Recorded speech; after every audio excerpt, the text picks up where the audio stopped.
Alô, pessoal, vocês devem estar informados de que a polícia, chefiada por um delegado que foi assessor condecorado do governador petista de Minas Gerais, foi proibida de divulgar os dados da investigação declaradamente para não ajudar o Bolsonaro. Mas, ao mesmo tempo, o assassino foi autorizado a dar 2 entrevistas para ferrar com a candidatura ao Bolsonaro. É o último golpe, a última cartada desses que já viram que estão encurralados pela população que os odeia e que vão tentar uma cartada final culpando o próprio partido do Bolsonaro por este crime cometido por um membro do PSOL. Muito bem. Então o pessoal pode se perguntar como foi possível nós chegarmos a isto, em que um crime eleitoral é cometido na sua cara, a ser pelo delegado, pela polícia, pelo governo, pelos órgãos de comunicação, assim, na véspera de uma eleição. Como pudemos chegar a isso? Então, para isso, nós temos que voltar um pouco no tempo e contar a história direito. Quando houve a tal da redemocratização, todos os políticos que emergiram das catacumbas ou voltaram do exílio eram esquerdistas, todos eles, alguns profundamente comprometidos com o Partido Comunista desde há décadas, né? E tinha 2 ou 3 exceções que eram pessoas fraquíssimas, que vieram a compor o tal do PFL, que era um partido nominalmente liberal, mas que sempre procurava mostrar que não era tão direitista assim, sempre tentava dar um showzinho de isentismo, dizendo que era a favor da causa gay, da causa essa, aquela outra causa feminista, abortista, etc., etc., para não parecer muito direitista, né? Eu me lembro até que um membro dele, que era o Cláudio Lembo, né? Cláudio Lembo, quando eu o conheci, ele me apresentou aos seus colegas do Mackenzie, dizendo: este é o homem mais direitista do Brasil. E ainda me recomendou: você não pode ser tão direitista assim, você tem que ler um pouco do Evangelho, né? Daí eu estava com o Evangelho no bolso, falei: é esse aqui? Né? Quer dizer, era um palhaço, evidentemente, né? O PFL era todinho composto desses palhaços, é um partido que acabou se implodindo a si mesmo para desimpedir o caminho. A função dele era esta: servir de camisinha para os outros partidos. Fora disso, havia 3 agremiações em jogo, que eram o PT, o PSDB e o PMDB. Desses, assim, o PT era assim, o comunista mais radical, o PSDB era o comunista adocicado e o PMDB, que sempre foi controlado pelo Partido Comunista, tinha a função de parecer o partido isento, quer dizer, o partido sem autodefinição ideológica, onde os 2 outros podiam fazer as misturas que quisessem. Este composto, que era estava 100% a serviço dos comunistas, foi o que constituiu o que nós chamamos a democracia brasileira, a redemocratização. Então era um sistema calculado para haver sempre um rodízio de poder entre o PT e o PSDB, com a ajuda dos seus servidores no PMDB. Isto foi a democracia. Ora, acontece que esta democracia estava contra a maioria da população. A maioria da população brasileira, segundo todas as pesquisas, era acentuadamente conservador, sobretudo no ponto de vista moral e social. Isso todas as pesquisas, inclusive da Datafolha, mostravam isso. Então, num país que tinha a maioria de 70% a 80% de conservadores, você não tinha um partido conservador, não tinha um jornal diário conservador, não tinha um canal de TV conservador, não tinha uma universidade conservadora, não tinha uma revista semanal conservadora, não tinha nada. Ou seja, a população foi totalmente excluída da democracia.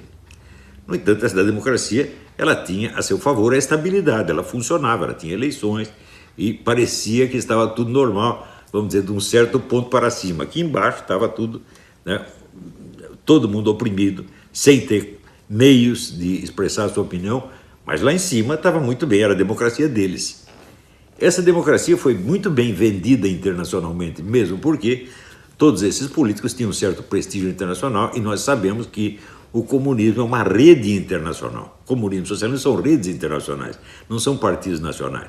Todos eles estão ligados, têm conexões com o mundo inteiro e têm o apoio das grandes megafortunas, né? Os bancos, o pessoal do Bilderberg, né? Jorge Soros, Zuckerberg, toda essa gente. Então, é um poder descomunal que controlava o Brasil, quer dizer, a parte superior do Brasil, né, mantendo o povo sob censura, com mordaça, durante 30 ou 40 anos. Isto foi a democracia brasileira. Muito bem. Então, é evidente que foi a democracia calculada para consolidar o poder comunista, socialista, etc. Mais ainda após a fundação do Foro de São Paulo. O Foro de São Paulo era uma organização nitidamente criminosa, onde partidos supostamente legais se associavam intimamente a organizações criminosas, como as Farc, o MIR chileno, que tinha o monopólio dos sequestros na América Latina, né? As Farc, sobretudo, que eram a grande fornecedora de cocaína ao mercado brasileiro. Tudo isso, vamos dizer, numa intimidade totalmente obscena, né? E, na época, se você dissesse que havia uma parceria de PT e Farc, todo mundo ficava escandalizado. Mas você estava vendo lá o Lula presidir o Foro de São Paulo, junto com o Manuel Marulanda, que era o comandante das Farc. Ou seja, a parceria era óbvia, tá certo? Inegável. Mas ainda o Foro de São Paulo era um órgão internacional e a lei eleitoral brasileira proíbe o registro de qualquer partido que tenha filiação a qualquer órgão internacional. Então, o PT está na ilegalidade desde 1990 e colaborando com essa quadrilha criminosa, com várias quadrilhas criminosas, desde 1990, e a mídia inteira fazendo o possível para não ver, né, tanto que a própria existência do Foro... Não esqueçam isso. O Foro de São Paulo foi a maior entidade política que já existiu na América Latina, congregando 200 partidos e outras organizações. Isso nunca existiu na América Latina. E durante 16 anos, a mídia inteira escondeu, negou a existência do Foro de São Paulo. Ora, então quer dizer que a mídia faz parte desse esquema. A mídia inteira. Claro que sempre tem um ou outro que não concorda, mas tem que ficar quietinho, porque a maioria da redação o oprime e não deixa falar. Tá certo? Então, veja, uma coisa que eu recomendo para vocês entenderem tudo que aconteceu e está acontecendo na América Latina e no Brasil é isso aqui. Leonardo Coutinho, Hugo Chávez, o Espectro. Isso aqui mostra, baseado só em documentos oficiais do começo até o fim, o envolvimento do governo da Venezuela no tempo do Hugo Chávez e agora, narcotráfico, terrorismo no mundo inteiro. Por que a Venezuela foi para o buraco? Por que acabou a economia venezuelana?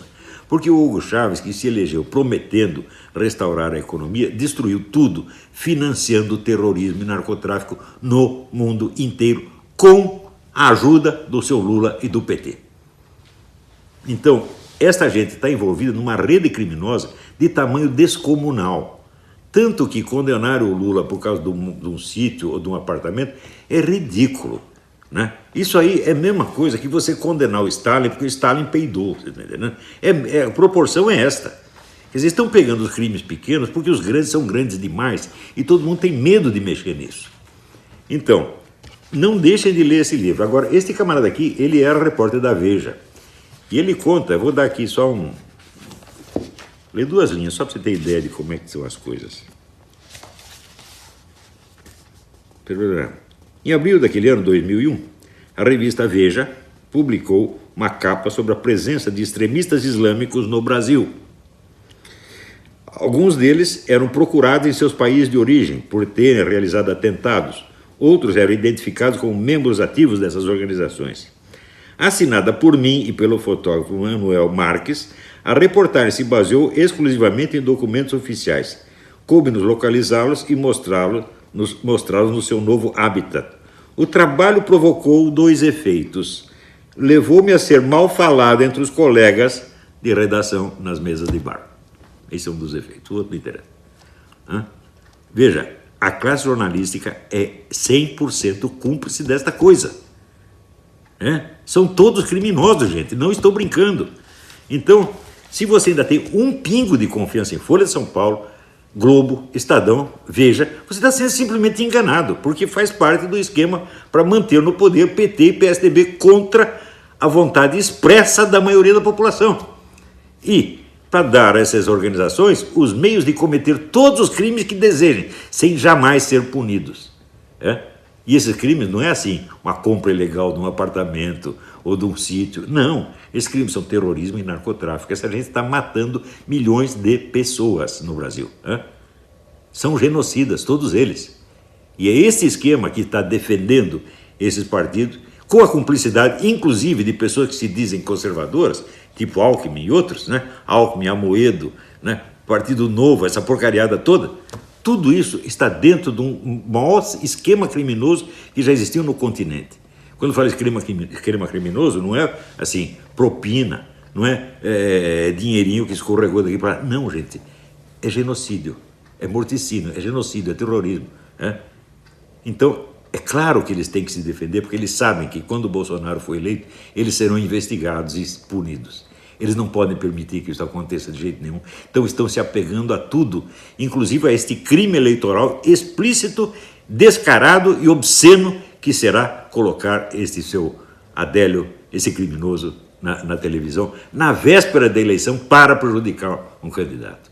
Gente, acordem, vocês não é uma disputa política, não é uma disputa eleitoral, tá certo? É uma disputa contra o banditismo organizado, contra criminosos, psicopatas, gente sem escrúpulo de espécie alguma, incluindo os colaboradores mais suaves, tipo Alckmin. Todos eles estão metidos nisso, todos sem exceção, tá? Então, acordem, ou eleger o Bolsonaro ou dizer adeus ao Brasil. Até a próxima, obrigado. Não esqueçam uma coisa, visitem o meu Patreon.